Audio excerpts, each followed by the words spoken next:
বিসমিল্লাহির রহমানির রহিম। আজ আমরা মক্কার এমন এক স্থান সম্পর্কে জানব যে স্থানে আমাদের নবীজি দিন প্রচার করতে গিয়ে হয়েছিলেন ক্ষতবিক্ষত। নিশ্চয়ই বুঝতে পেরেছেন আমি কোন স্থানের কথা বলতে যাচ্ছি। হ্যাঁ, এটা হচ্ছে তাইফ নগরী। এই তাইফবাসীদের কাছে দিনের প্রচার করতে গিয়ে আমাদের নবী হযরত মুহাম্মদ সাল্লাল্লাহু আলাইহি সাল্লাম হয়েছিলেন ক্ষতবিক্ষত।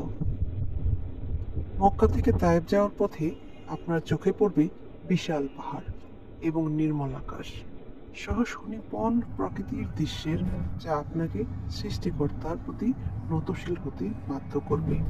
মনের অজান্তে মুখ থেকে বেরিয়ে আসবে সুবহানাল্লাহ। গলির মতো পথ দিয়ে যেতেই আপনার চোখে পড়বে আঙুরের বাগান। সেখানে আপনি সুমিষ্ট কালো আঙুর, সাদা আঙুর, কোরআনে বর্ণিত সেই বিখ্যাত 3 ফল সহ আরো অনেক ফল পাবেন।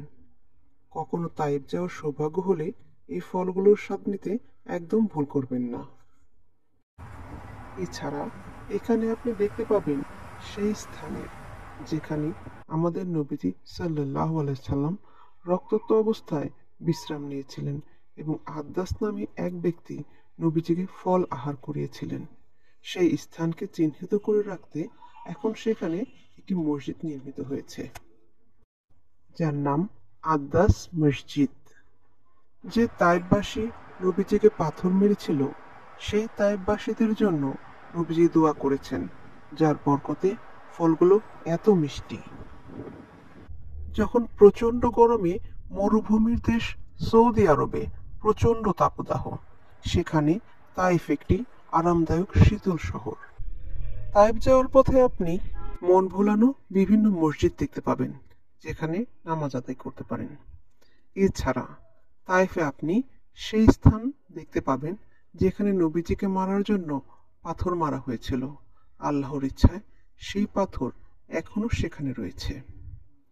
তাইফ সফর শেষে মক্কার উদ্দেশ্যে যাওয়ার পথে আপনি মিকাত শরীফ থেকে হজ এবং উমরা করার জন্য 2 রাকাত নফল নামাজ আদায় করে নিয়ত করতে পারবেন এবং ছেলেরা ইহরাম বাঁধতে পারেন। সবশেষে বলতে পারি, সব মিলিয়ে তাইফ একটি নিদর্শনমূলক ও সুন্দর শহর। সৌদি আরব যাওয়া হলে আপনারা তাইফ ভ্রমণ করে আসতে পারেন, যা আপনার মনকে করে তুলবে প্রশান্তিময় এবং আপনার চোখকে করে তুলবে অশ্রুসিক্ত।